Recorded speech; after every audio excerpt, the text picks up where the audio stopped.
பசிக்கொடுமை தாங்க முடியாமல் வயிற்றிலே கல்லை கட்டி கொண்டிருக்கக்கூடிய காசா மக்கள் அரபு நாடுகளை பார்த்து என்ன சொன்னார்கள் தெரியுமா? அதை பற்றி தான் இந்த பதிவிலே தெளிவாக பார்க்க இருக்கிறோம். அல்ஹம்துலில்லாஹி ரப்பில் ஆலமீன் அஸ்ஸலாத்து வஸ்ஸலாமு அலா ரசூலில்லாஹி அம்மா பஅத். கண்ணியத்திற்குரிய இறைவனின் நல்லடியார்களே, அல்லாஹ்வின் சாந்தியும் சமாதானமும் என்றென்றும் நம் அனைவர் மீதும் உண்டாவதாக. தொடர்ந்து காசா பற்றிய பல விடயங்களை நாங்கள் தெளிவாக பார்த்து கொண்டு வருகிறோம். அந்த பதிவுகளை பார்க்காத சகோதரர்கள் பலஸ்தீன் என்ற ஃபுல் பிளேலிஸ்டில் இதனை நான் சேர்த்திருக்கிறேன். அதனுடைய ஃபுல் லிங்கை நான் கீழே டிஸ்கிரிப்ஷன் பாக்ஸில் தருகிறேன், செக் பண்ணி பார்த்து கொள்ளுங்கள். அதிகமான உண்மை நிலவரங்களை, அவர்களுடைய கஷ்டங்களை நீங்கள் புரிந்து கொள்வீர்கள். கண்ணியமானவர்களே, தொடர்ந்து நான் பல பதிவுகளில் சொன்ன விடயம் தான், கடந்த 2.5 மாதங்களாக எந்த ஒரு உதவியும் காசாவுக்குள்ளால வரக்கூடிய உதவிகளையும் இஸ்ரேலிய ராணுவம் என்ன செய்தார்கள்? திருப்பி அனுப்பி கொண்டிருந்தார்கள். நேற்று தரைவழி மூலமாக மிகப்பெரிய தாக்குதலை காசாவிலே இஸ்ரேல் நடத்த ஆரம்பித்திருக்கிறார்கள். இவர்கள் முழு மூச்சாக முழு காசாவையும் தங்களுடைய கட்டுப்பாட்டுக்கு கீழால் கொண்டு வர நினைக்கிறார்கள். அதற்கு முக்கியமான காரணம் தான் நான் ஏற்கனவே பேசியிருந்தேன். அதிகமான நாடுகள் பலஸ்தீனை தனி நாடாக அங்கீகரிக்க பார்க்கிறது. குறிப்பாக பிரான்ஸ் முழு மூச்சாக வரக்கூடிய ஜூன் 10ஆம் தேதி பலஸ்தீனை தனிநாடாக அங்கீகரிக்க போவதாக பிரான்சுடைய ஜனாதிபதி இமானுவேல் மெக்ரோனும் உறுதியாக சொல்லியிருக்கிறார். இது போன்ற ஐரோப்பிய பல நாடுகளும் சொல்லியிருக்கிறது. அதை பற்றியும் நான் தெளிவாக பேசியிருக்கிறேன். அதையும் அந்த பிளேலிஸ்ட்ல நான் கொடுத்திருக்கிறேன், செக் பண்ணி பார்த்துக் கொள்ளுங்கள். அருமையானவர்களை, இதற்கு முன்னால இந்த இஸ்ரேலிய ராணுவம் இந்த காசா மக்களை முழுமையாக அழித்து முழு காசாவையும் தன்னுடைய கட்டுப்பாட்டுக்கு கீழால் கொண்டு வர நினைக்கிறார்கள். அடுத்த மாதம் தானே இவர்கள் காசாவை தனிநாடாக, அதாவது பலஸ்தீனை தனிநாடாக அங்கீகரிக்க பார்க்கிறார்கள். அதற்கு முன்னால முழு காசாவை நாங்கள் கைப்பற்றி விடுவோம் என்று சொல்லி தற்பொழுது வான் தாக்குதல் மட்டுமில்லாமல் நேற்றிலிருந்து புதிதாக தரைவழி தாக்குதலையும் நடத்த ஆரம்பித்திருக்கிறார்கள். தன்னுடைய முழு போர்ஸையும் பயன்படுத்தி இந்த ஆபரேஷனை செய்வதற்காக இஸ்ரேல் முன்னெடுத்திருக்கிறார்கள். கடந்த மாதம் இதற்கு இஸ்ரேலிய பாராளுமன்றத்தில் அனுமதியும் வழங்கப்பட்டிருக்கிறது. தன்னுடைய முழு போர்ஸையும் செலவழித்து காசாவை முழுமையாக எவ்வளவு அவசரமாக முடியுமோ அவ்வளவு அவசரமாக கைப்பற்றி விடுங்கள் என்று சொல்லியிருக்கிறார்கள். கண்ணியமானவர்களே, எது எப்படி நடந்தாலும் அல்லாஹ் என்று ஒருவன் இருக்கிறார். நிச்சயமாக அல்லாஹ் இவர்களை பாதுகாப்பான். நாங்கள் ஒரு விடயத்தை நினைவு கூற வேண்டும். 1967 6 டே வார் என்ற ஒரு 6 நாள் யுத்தத்தை இஸ்ரேல் நடத்தியது. ஒரே நேரத்தில் மும்முனை தாக்குதலை நடத்தி முக்கியமான ஜோர்தான், இதே போல சிரியா, ஈஜிப்டுடைய எத்தனையோ இடங்களை தன்னுடைய கட்டுப்பாட்டுக்கு கீழால் கொண்டு வந்தது.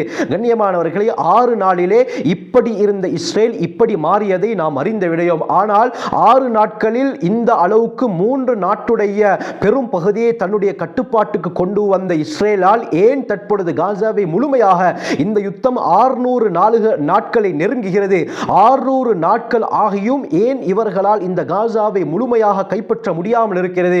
கண்ணியமானவர்களே, நன்றாக விளங்கிக் கொள்ள வேண்டும். அல்லாஹ் என்ற ஒருவன் இருக்கிறான். அல்லாஹ் அப்படி லேசில இந்த காசா மக்களை கைவிட மாட்டான். அவர்கள் எத்தனை பேர் உள்ளத்தால அல்லாஹ்விடத்திலே கையேந்திரார்கள். அல்லாஹ் யாராவது ஒருவருடைய துஆவை நிச்சயமாக கபூல் செய்வான். கண்ணியமானவர்களே, அந்த அடிப்படையில் தான் காசாவிலே அதிகமாக பஞ்சம் நிலவுது. எந்த அளவுக்கு சொன்னால் எத்தனையோ வீடியோக்கள் வருகிறது. எனக்கு அந்த வீடியோக்களை இங்கே அப்லோட் செய்ய முடியாது. என்னுடைய வாட்ஸ்அப் சேனலுடைய லிங்கை நான் கீழே டிஸ்கிரிப்ஷன் பாக்ஸ் தருகிறேன். அந்த சேனலுடைய லிங்கை நீங்கள் கிளிக் செய்து என்னுடைய வாட்ஸ்அப் சேனலில் இணைந்து கொள்ளுங்கள். அதிலே நான் வீடியோக்களை அப்லோட் செய்வேன். அங்கே உங்களுக்கு பார்த்துக் கொள்ளலாம். அந்த அடிப்படையில் தான் சமீபத்தில் 2 நாட்களுக்கு முன்னால் ஒரு வீடியோ வந்திருக்கிறது. என்னவென்றால், ஒரு காசாவை சேர்ந்த ஒரு வாலிபர் தன்னுடைய வயிற்றிலே கல்லை கட்டிக்கொண்டு அவர் சொல்கிறார், பாருங்கள் முஹம்மது ஸல்லல்லாஹு அலைஹி வஸல்லம் எப்படி ஹந்தக்குடைய யுத்தத்திலே தன்னுடைய வயிற்றிலே கல்லை கட்டிக்கொண்டிருந்தாரோ, சஹாபாக்கள் எப்படி கற்களை கட்டிக்கொண்டு தன்னுடைய பசியை போக்கினார்களோ, அதே போல நாங்கள் இப்பொழுது இருக்கிறோம். 2.5 மாதங்களாக எந்த உதவியும் எங்களுக்கு வரவில்லை. அதனால நாங்கள் பசியிலே வாடுகிறோம். நபி அவர்களுடைய சுன்னாவை, வழிமுறையை நாங்கள் எடுத்து நடக்கிறோம். ஹஸ்பி அல்லாஹு வ நிஅமல் வக்கீல், அல்லாஹ் எங்களுக்கு போதுமானவன், அவன் உதவி செய்பவர்களில் சிறந்தவன் என்று அந்த வாலிபன் கண்ணியமானவர்களை உருக்கமான முறையிலே பேசியிருந்தார். அந்த வீடியோவும் என்னுடைய வாட்ஸ்அப் சேனலில் நான் அப்லோட் செய்கிறேன். இதே போல தான் கண்ணியமானவர்களை சமீபத்தில் இன்னொருவர் தன்னுடைய வயிற்றிலே கல்லை கட்டி தன்னுடைய ஆதங்கத்தை வெளிப்படுத்தி குறிப்பாக அரபு நாடுகளை பார்த்து என்ன சொன்னார் தெரியுமா? அவர் சொன்ன விடயம் தான் கண்ணியமானவர்களே, அவர் சொன்னார், அஸ்ஸலாமு அலைக்கும் வரஹ்மத்துல்லாஹி வபரகாத்துஹு, அல்லாஹ்வுடைய சாந்தியும் சமாதானமும் அவனுடைய ரஹ்மத்தும் உங்கள் அனைவர் மீதும் உண்டாகட்டும். அஹ்பாபியல் கிராம், என்னுடைய கண்ணியமான நேசர்களே, நஹ்னு நஈஷு ஃபீ மஜாஅத்தின் ஃபீ ஃபிலஸ்தீன், நாங்கள் பலஸ்தீன்ல மிகவும் பட்னியுடன் வாழ்ந்து கொண்டிருக்கிறோம். வல்லாஹில்லதி லா இலாஹ இல்லாஹு, வணக்கத்திற்குரியவன் அந்த அல்லாஹ்வை தவிர வேற எந்த ஒருவரும் கிடையாது, அந்த அல்லாஹ்வின் மீது சத்தியமாக. கான யத்தி அலன் நபி ஸல்லல்லாஹு அலைஹி வஸல்லம் அல் அஸ்வதான் அத்தம்ரு வல் மா, அவர் என்ன சொன்னார் தெரியுமா? அவர் சொன்னதை அப்படியே நான் உங்கள் முன்னால் சமர்ப்பிக்கிறேன். அவர் சொன்னால் ஸல்லல்லாஹு அலைஹி வஸல்லம் அவர்களுக்கும் இப்படி பல தடவைகள் நடந்திருக்கிறது. நபி அவர்களுடைய வீட்டிலே எந்த ஒரு சாப்பாடும் இருக்கவில்லை. நபி அவர்களுடைய வீட்டிலே வெறும் ஈச்ச பழமும் தண்ணீரும் தான் இருந்தது. ஸல்லல்லாஹு அலைஹி வஸல்லமும் தன்னுடைய குடும்பத்தாரும் இந்த ஈச்சப்பழத்தையும் தண்ணீரையும் பல தடவைகள் பசியுடன் இருக்கும் பொழுது சாப்பிட்டு தன்னுடைய பசியை போக்கிக் கொண்டிருக்கிறார்கள். வலா யூஜது ஃபீ பைத்தின் நபி ஸல்லல்லாஹு அலைஹி வஸல்லம் இல்லா அஸ்வதான், இந்த தண்ணீர் ஈச்சப்பழத்தை தவிர எங்களுடைய நபி முஹம்மது ஸல்லல்லாஹு அலைஹி வஸல்லம் அவர்களுடைய வீட்டிலே எந்த ஒன்றும் இருக்கவில்லை. அந்த அளவுக்கு நபி அவர்கள் எளிமையாகத்தான் வாழ்ந்திருக்கிறார்கள். சொல்லிவிட்டார், சொல்கிறார், மன் நஹ்னுல் லதீன லா நதஷப்பஹு ஃபின் நபி, இந்த விடயத்தில் கூட நபி அவர்களை நாங்கள் பின்பற்றாவிட்டால் நாங்கள் யார் என்று அவர் கேள்வி கேட்கிறார். சொல்லிவிட்டு அவர் சொல்கிறார், வனர்புது அலா புதூனினா அல் ஹிஜாரத ஹத்தா நதகவ்வா அலா தாஅத்தில்லாஹி சுப்ஹானஹு வ தஆலா, அல்லாஹ்வுடைய வழிபாட்டிலே நாங்கள் உறுதியாக இருப்பதற்காக, இபாதத் செய்வதிலே நாங்கள் உறுதியாக இருப்பதற்காக, எங்களுடைய உடம்பிலே ஆரோக்கியம் ஏற்படுத்துவதற்காக வேண்டி நாங்கள் எங்களுடைய வயிற்றிலே கற்களை கட்டிக் கொண்டிருக்கிறோம். காரணம் என்ன தெரியுமா? கற்களை கட்டும் பொழுது எம்முடைய பசியை அந்த கற்கள் இழுத்துவிடும். அதற்கு பிறகு அந்த பசியுடைய மயக்கம் எங்களுக்கு இருக்காது. நாங்கள் புத்துணர்ச்சியுடன் அல்லாஹுவுக்கு முன்னால் தொழுகையிலே ஈடுபடுவோம், அல்லாஹுவை வணங்க ஆரம்பிப்போம் என்று அவர் கூறுகிறார். கண்கள் கலங்குகிறது கண்ணியமானவர்களே. சொல்லிவிட்டு சொல்கிறார், வனஸ்பிரு மின் கில்லத்தி ஜூ, இந்த பசி கொடுமையினால நாங்கள் பொறுமையாக இருந்து கொண்டிருக்கிறோம். வலாக்கின் அல்லாஹ் சுப்ஹானஹு வ தஆலா யுஸப்பிருனா, நாங்கள் பொறுமையாக இல்லை, அல்லாஹ் எங்களை பொறுமையாக ஆக்கி இருக்கிறான். வயுன்ஜீன் அல்லாஹு அஸ்ஸ வஜல், அல்லாஹ் எங்களை பாதுகாத்து கொண்டிருக்கிறான். வயகீன் அல்லாஹு அஸ்ஸ வஜல், அல்லாஹ் எங்களை உறுதியாக ஆக்கி இருக்கிறான் என்று அவர் சொல்கிறார். அல்லாஹ் எங்களை போதுமானவனாக ஆக்கி வைத்திருக்கிறார். அதற்கு பிறகு இவர் அரபு நாடுகளை பார்த்து என்ன சொன்னார் தெரியுமா?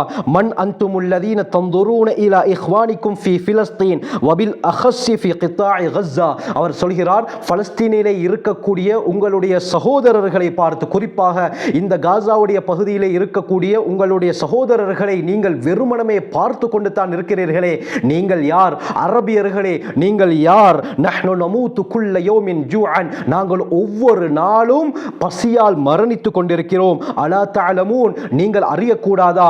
அன்னல் அக்ல ஹுவல் வசீலத்துல் ஊலா பிஹா கை நகுல கை நதகவ்வா அலா தஆத்தில்லாஹ், அல்லாஹ்வை நாங்கள் வழிபடுவதற்கு எங்களுடைய உடம்பிலே புத்துணர்ச்சியை ஏற்படுத்தக்கூடிய முதலாவது உதவி சாதனமே இந்த சாப்பாடு தான்.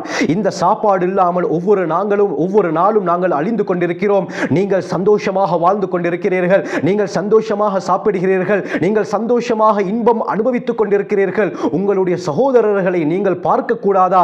வெறுமனவே பார்த்துவிட்டு மௌனமாக இருந்து கொண்டிருக்கிறீர்களே என்று இவர் ஆதங்கத்துடன் கவலையுடன் சொல்கிறார். கண்ணியமானவர்களே, சொல்லிவிட்டு சொல்கிறார், யுஹாரிபூனனா ஃபில் ஜூ, நாங்கள் பசியோடு இருக்கும் பொழுது நம்முடைய எதிரிகள் எங்களோடு யுத்தம் செய்து கொண்டிருக்கிறார்கள். பசியின் காரணமாக, சாப்பாடு இல்லாததின் காரணமாக அல்லாஹுக்கு முன்னால் வழிபடவும் எங்களுக்கு முடியாமல் இருக்கிறது. எங்களுக்கு சாப்பாடு இருந்தால் அந்த சாப்பாடை நாங்கள் அருந்தி எங்களுடைய உடம்பிலே உற்சாகத்தை ஏற்படுத்தி கொண்டு நாம் அல்லாஹுக்கும் வழிபடுவோம். இந்த எதிரிகளுடைய தாக்குதலில் இருந்தும் நாங்கள் எங்களை பாதுகாத்துக் கொள்வோம். அப்படி எங்களுக்கு சாப்பாடு கிடைக்கவில்லையா, நீங்கள் எதை பார்த்து கொண்டிருக்கிறீர்களோ அதுதான் தொடர்ந்து நடக்கும், அதாவது நாங்கள் பசியிலே மரணிப்போம் என்று அவர் தன்னுடைய ஆதங்கத்தை வெளிப்படுத்துகிறார். கண்ணியமானவர்களே, இந்த அளவுக்கு கஷ்டப்படுகிறார்கள். ஹஜ்ரத் ஸல்லல்லாஹு அலைஹி வஸல்லம் அவர்கள் ஹந்தக் அகல் யுத்தம் சந்தர்ப்பத்திலே பசியின் காரணமாக கல்லை கட்டியிருந்தார்கள். புகாரியுடைய ரிவாயத் வருது, சஹாபாக்கள் பசி கொடுமையினால கருங்கல்லை தன்னுடைய வயிற்றிலே கட்டியிருந்தார்கள். எந்த அளவுக்கு என்றால் சஹாபாக்கள் மஷூரா செய்தார்கள், நம்முடைய பசியை பற்றி நபி அவர்களிடத்திலே போய் சொல்வோம் என்று. நபி அவர்களிடத்திலே வருகிறார்கள், வந்து யா ரசூலல்லாஹ், நம்முடைய வயிற்றை பாருங்கள், பசியினால் நாங்கள் கஷ்டப்பட்டு கொண்டிருக்கிறோம் யா ரசூலல்லாஹ். இதை பார்த்த ஸல்லல்லாஹு அலைஹி வஸல்லம் தன்னுடைய ஆடையை தூக்கி காட்டுகிறார்கள். நபி அவர்களுடைய வயிற்றிலே 2 கற்கள் கட்டப்பட்டிருந்தது. நபி அவர்கள் சொன்னார்கள், உங்களோட நிலைமைத்தான் எனக்கும் அதே நிலைத்தான், நானும் பசியுடன் தான் இருக்கிறேன், பசி தாங்க முடியாமல் நான் 2 கற்களை கட்டி கொண்டிருக்கிறேன் என்று ஸல்லல்லாஹு அலைஹி வஸல்லம் சொன்னார்கள். 1400 வருடங்களுக்கு முன்னால் நாங்கள் கிதாபுகளிலே, வரலாறிலே, பயான்களிலே படித்த விடயத்தை நேரில் பார்க்கும் பொழுது நம்முடைய கண்கள் எல்லாம் கலங்க ஆரம்பிக்கிறது. கண்ணியமானவர்களே, அந்த மக்களுக்காக வேண்டி நாங்கள் துஆ செய்வோம். அரபிகளை பார்த்து இவ்வாறு சொல்கிறார்கள். ஆனால் அரபிகள் யாரு கண்ணியமானவர்கள் உதவி செய்கிறார்கள்? அமெரிக்காவுடன் மிகப்பெரிய ஒப்பந்தம், 3.6 ட்ரில்லியன் அமெரிக்கன் டாலர் பெறுமதியான மிகப்பெரிய ஒரு வியாபார ஒப்பந்தத்தை இந்த சவுதி அரேபியா, கட்டார், யுனைடெட் அரபு எமிரேட்ஸ் நடாத்திருக்கிறது. ஸ்ரீலங்காவுடைய மதிப்புல 945 லட்சம் கோடி. கண்ணியமானவர்களே, இந்த அளவுக்கு பெரிய ஒரு அக்ரிமெண்ட் அமெரிக்காவுடன் போட்டு அந்த யூரோப்புடன் சேர்ந்து இவர்கள் சந்தோஷமாக இருக்கிறார்கள். அதிலே ஒரு பகுதியை இந்த காசா மக்களுக்கு கொடுத்து இருந்தால் அவர்கள் எத்தனை நாட்கள் பசி இல்லாமல் சந்தோஷமாக இருப்பார்கள். கண் முன்னால கண்ணியமானவர்களே சிறு குழந்தைகள் மௌத்தாகிறார்கள். பசி கொடுமையால சில குழந்தைகள் பார்க்க முடியாது, வயிற்றை பிடித்து கொண்டு கதறி கதறி அழுகுறாங்க. சாப்பாடு இல்லாமல் ஒரு குழந்தை கண்ணியமானவர்களே ரொட்டியை சாப்பிடுகிறது. இன்னொருவர் போய் அந்த ரொட்டியை திறந்து பார்த்தால் உள்ளே புட்பூண்டுகள் இருக்கிறது. அல்லாஹு அக்பர். வெறுமனவே புட்களை வைத்துக்கொண்டு ரொட்டியை கடித்து சாப்பிடுகிறார்கள் என்றால் எந்த அளவுக்கு ஒரு கோர நிலை இந்த காசாவில் ஏற்பட்டு இருக்கிறது. நாம் அல்லாஹ்விடத்திலே துஆ தான் கேட்க முடியும். கண்ணியமானவர்களே, ஒவ்வொரு தொழுகைக்கு பின்னால், ஒவ்வொரு நஃபிலான தொழுகைக்கு பின்னால் இந்த மக்களுடைய சுபீட்சத்துக்காக வேண்டி நாங்கள் துஆ கேட்போம். இதை பார்த்த யூரோப்புடைய எத்தனையோ நாட்டு தலைவர்கள் கூட பாராளுமன்றத்திலே உரை நிகழ்த்தும் பொழுது அழுகிறார்கள். தற்பொழுது இத்தாலியுடைய எதிர்க்கட்சி தலைவர் இந்த காசாவுக்காக வேண்டி எந்த அளவுக்கு குரல் கொடுக்கிறார், அதுவும் வீடியோக்களிலே வருகிறது. இதே போல இமானுவேல் மேக்ரோன், பிரான்சுடைய ஜனாதிபதி, ஐரோப்பிய நாடுகளுக்கு அழைப்பு விடுக்கிறார். நீங்கள் இஸ்ரேலுக்கு எதிராக இருந்து இந்த பலஸ்தீனத்தை தனிநாடாக அங்கீகரிக்க வேண்டும் என்று அவர் குரல் கொடுத்து கொண்டிருக்கிறார். ஸல்லல்லாஹு அலைஹி வஸல்லம் ஹதீஸ் சொன்னாங்களே, இன்னல்லாஹ லயுஅய்யிது ஹாத தீன பிர்ரஜுலில் ஃபாஜிர். ஒரு பாவியான ஒரு மனிதரின் மூலமாவது அல்லாஹ் சுப்ஹானஹு வ தஆலா நிச்சயமாக தன்னுடைய மார்க்கத்தை உறுதிப்படுத்துவார் என்று. இதே போல தான் தற்பொழுது அரபி நாடுகளை விடுவோம், அந்நிய சமூகத்தை சேர்ந்த எத்தனையோ பேர் இந்த காசா மக்களுக்காக உதவி செய்கிறார்கள். சமீபத்தில் சைனா கூட 6 காகோ ஷிப் அளவுக்கு பிரமாண்டமான உதவிகளை வான்வழி மூலமாக இந்த காசா மக்களுக்கு பாராசூட்டின் மூலமாக இறக்கியது. இன்று சைனாவுக்கு அதிகமான நன்றிகளை முழு உலக மக்களும் தெரிவித்துக் கொண்டிருக்கிறார்கள். அந்த காசா மக்களுக்கு தேவையான சாப்பாடு, தேவையான மருந்து வகைகளை சைனா இலவசமாக மனிதாபிமான அடிப்படையிலே செய்திருக்கிறது. இஸ்ரேலுக்கு கண்டனத்தையும் தெரிவித்திருக்கிறார்கள். நீ வேண்டியதை செய்து கொள், நாங்கள் எங்களுடைய உதவியை செய்வோம், நாங்கள் பலஸ்தீனின் பக்கம் தான் இருப்போம் என்பதாகவும் இவர்கள் சொல்லியிருக்கிறார்கள். ஆகவே அல்லாஹ் சுப்ஹானஹு வ தஆலா இந்த மக்களை சந்தோஷமாக வாழ வைப்பானாக. எங்களுடைய குழந்தைகளை போலத்தானே அங்கே இருக்கக்கூடிய குழந்தைகளும் கண்ணியமானவர்களே, முந்தைய தினம் இஸ்ரேல் நடத்திய அந்த வான் தாக்குதலினால் அநியாயமாக 22 குழந்தைகள் அநியாயமாக கொல்லப்பட்டிருக்கிறார்கள். தொடர்ந்து இது நடந்து கொண்டு தான் இருக்கிறது. ஒவ்வொரு நாளும் தாக்குதலின் மூலமாக பலர் கொல்லப்படுகிறார்கள். அவர்களுடைய ஏமே என்ற முழு காசாவும் இஸ்ரேலுடைய கட்டுப்பாட்டுக்கு கீழால் வர வேண்டும். அதற்காக வேண்டி நாங்கள் எத்தனை பேரை கொல்வதற்கும் துணிய மாட்டோம். அவர்கள் இருந்தாலும் சரி, இல்லாவிட்டாலும் சரி, நாம் எம்முடைய விடயத்தை செய்து கொண்டு தான் போவோம் என்று அவர்கள் கங்கணம் பிடித்தவர்களாக, தலை கணம் பிடித்தவர்களாக திரிந்து கொண்டிருக்கிறார்கள். அல்லாஹ் தன்னுடைய உதவி இறக்குவான். கண்ணியமானவர்களே, அல்லாஹ் இந்த அநியாயக்காரர்களுடைய சூழ்ச்சியை விட்டு இந்த காசா பலஸ்தீனை பாதுகாப்பானாக. 70,000க்கு மேற்பட்ட நபிமார்கள் வாழ்ந்த இடம், பிறந்த இடம், அல்லாஹ்வை பற்றி சொன்ன இடம் இன்று சூறையாடப்பட்டு கொண்டிருக்கிறது. 8500 சஹாபாக்களுடைய கபர்கள் இருந்த இடம் பலஸ்தீனுடைய பூமி என்ற அந்த இடங்கள் எல்லாம் சூறையாடப்படுகிறது. இமாம் ஷாஃபிஈ ரஹ்மத்துல்லாஹி அலைஹி அவர்கள் பிறந்த ஊர் கஸ்ஸா. இந்த கஸ்ஸா தான் இன்று தலைகீழாக மாறி இருக்கிறது. ஆகவே அல்லாஹ் சுப்ஹானஹு வ தஆலா அவர்களுக்கு சிறந்த ஒரு வாழ்க்கையை ஏற்படுத்தி அல்லாஹ் நிம்மதியான, ராஹத்தான, சுபிட்சமான ஒரு நிலைக்கு அவர்களை அல்லாஹ் ஆக்குவானாக. இந்த காசா மக்கள் உட்பட முழு உலகத்திலும் வாழக்கூடிய எல்லா முஸ்லிம்களையும் அல்லாஹ் பாதுகாப்பானாக. அவர்களை சந்தோஷமாக தீன் அடிப்படையில் சுதந்திரமாக வாழக்கூடியவர்களாக மாற்றுவானாக. ஜஸாக்குமுல்லாஹு கைர். வாஹிரு தஅவானா அல்ஹம்துலில்லாஹி ரப்பில் ஆலமீன்.